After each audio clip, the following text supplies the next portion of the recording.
हस्तिनापुराची ती रात्र सामान्य नव्हती. चंद्र ढगाआड लपला होता. गंगेचा प्रवाह थांबल्यासारखा वाटत होता आणि त्या भयान शांततेत भीष्मांनी गांधारीला एक असे सत्य सांगितले ज्याने संपूर्ण कुरुवंशाचा विनाश निश्चित केला. हस्तिनापुरातील राजमहाल आज विलक्षण शांत होता. दिवसा मंत्र्यांच्या सेवकांच्या गजबजाटाने गजबजणारे विशाल गालियारे आता मृतप्राय सन्नाट्यात बुडाले होते. फक्त पहाऱ्यांच्या जड पावलांचा आवाज आणि भाल्यांची खणखण त्या नीरवतेला छेद देत होती. मध्यरात्रीचा प्रहर उलटून गेला होता. याच वेळी सर्व परंपरा मोडून गंगापुत्र भीष्मांनी महाराणी गांधारीला एकांतात बोलवले होते. हा संदेश ऐकताच गांधारीच्या अंतःकरणात प्रश्नांचे वादळ उठले.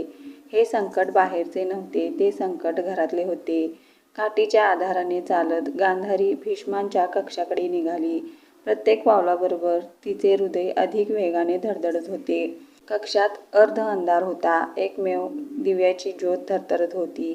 भीष्म खिडकीजवळ उभे होते. पर्वतासारखे अढळ दिसणारे ते शरीर आज मात्र थोडे झुकलेले वाटत होते. गांधारीने संयमित स्वरात विचारले, तात, इतक्या रात्री मला बोलवण्याचे कारण काय? हस्तिनापुरावर काही संकट आले आहे का? भीष्म हळू आवाजात म्हणाले, पुत्री, संकट आज आलेले नाही. ते वर्षानुवर्षे आपल्या अंगणात वाढत होते आणि आपण त्याचे स्वागतच करत राहिलो. गांधारी गोंधळली.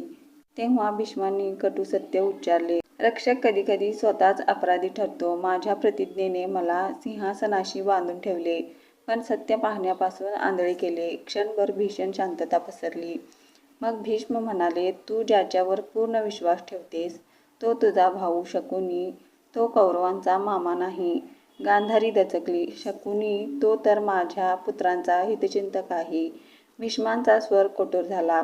तो कुरुवंशाचा काल आहे. ते पुढे म्हणाले, तुला त्या चौरसातील पाशांचा आवाज आठवतो का? ते साधे पासे नव्हते. ते गांधारराज सुबल यांच्या हाडापासून बनवलेले होते. त्यात कैद आहेत त्यांच्या आणि त्यांच्या पुत्रांच्या अतृप्त आत्मा. हे ऐकताच गांधारी थरथर कापू लागली. भीष्म पुढे म्हणाले, शकुनी पासे फेकत नव्हता. पुत्री, तो सुडाचा आदेश देत होता. त्याचा हेतू पांडवांचा पराभव नव्हता. त्याचा हेतू दुर्योधनाचा विनाश नव्हता. तो तुझ्या पुत्राला राजा बनवत नाही, तो त्याला मृत्यूकडे नेत आहे. त्या क्षणी हस्तिनापूर अजूनही झोपलेले होते, पण त्या झोपेत आता मृत्यूची स्वप्ने फिरू लागली होती. कधी कधी शत्रू समोर उभा नसतो, तो आपल्या विश्वासाच्या सावलीत लपलेला असतो. गांधारीला सत्य दिसले, पण ते स्वीकारता आले नाही आणि त्याच अंधविश्वासातून महाभारताचा रक्तरंजित अध्याय जन्माला आला. अमरकथावर अशाच गूढ, थरारक आणि दुर्लक्षित कथा ऐकण्यासाठी व्हिडिओला लाईक करा, चॅनेलला सबस्क्राईब करा. कमेंटमध्ये नक्की सांगा, तुमच्या मते शकुनी खरोखरच कुरुवंशाचा काल होता का? जय श्रीराम.